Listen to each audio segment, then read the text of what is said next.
Hello and welcome to another edition of Motor Cars Enthusiasts. Right off the bat on the old show today, joy of joys, the folks over at Caterham have finally struck a deal with the folks over at Superformance, and they're going to be able to sell the Caterham 7 here stateside, here in the United States.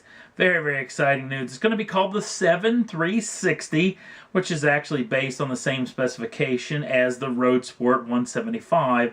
That's actually sold in Europe as we speak. Now, if you don't know too much about Caterham, it's a little tiny company all about lightness and low power, but man, what kind of performance you get out of this kind of lightness, you're not going to be able to believe how little this vehicle weighs. Now let's talk about the power plant's concern. It comes with a 2-liter, normally aspirated 4-cylinder, putting out 180 brake horsepower and 143 pounds-feet of torque. Now that can either be shifted through a 5-speed manual transmission or a 6-speed automatic transmission. 0 to 60 numbers come in at 4.8 seconds with a top speed of 130 miles an hour. Now let's talk about how that performance actually gets done. This car, actually full-blown, it weighs 1,179 pounds. Yeah, if you put my fat rear into this, it's going to make this car weigh a whole lot more than this, and it's going to rob a lot of performance out of this thing. It is a very, very fantastic automobile. Come to think of it, I may not even be able to fit my fat rear end in this car to begin with, but super excited that this thing's coming stateside. There's early reports, hopefully this car's going to cost somewhere around $44,900 US for this particular machine. And I know this vehicle's been on sale here in the US, or at least been imported for quite some time, but this will be more of an official run at selling stateside. So very, very exciting stuff indeed. Next up on the list, McLaren has been teasing the heck out of this brand new P1 GTR, and it did make its official debut at the Pebble Beach Contour d'Elegance. This particular vehicle is all race car all the time, and McLaren has gone over every square inch of this particular machine.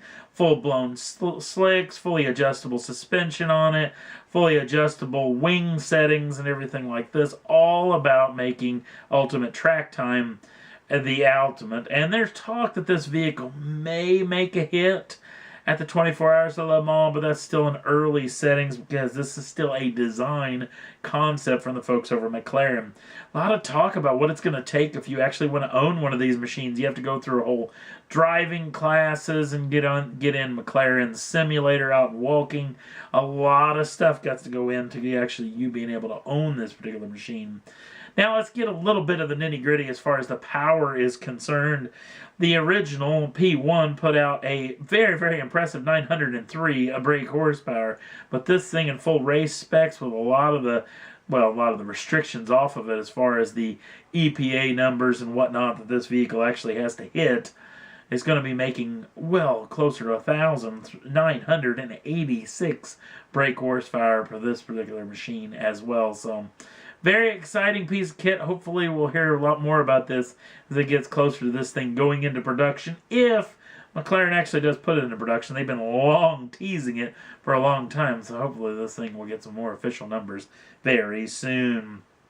And last up on the list, very interesting situation involving this particular machine. 1962 Ferrari GTO 250 full-blown race car. Now they only made just a touch over 60 of these particular machines, and this particular car actually spent bulk of his life, actually almost 50 years of his life, with the same family.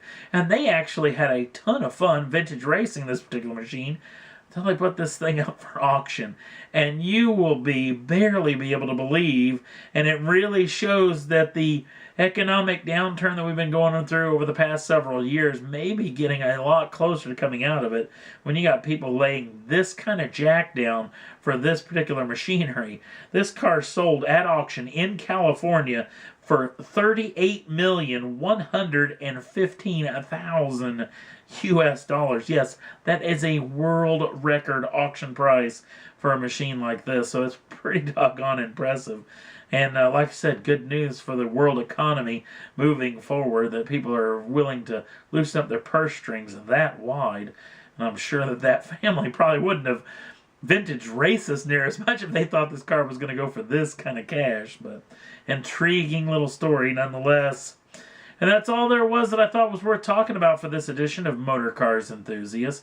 If you want to jump on over to the Facebook page, links down in the show notes. If you give us a like over there, we'd appreciate it. Also, if you want to subscribe to the channel, you can do so at any time. Get the first dibs on the brand new shows as soon as they come out. Thanks for watching, and we'll see you again real soon.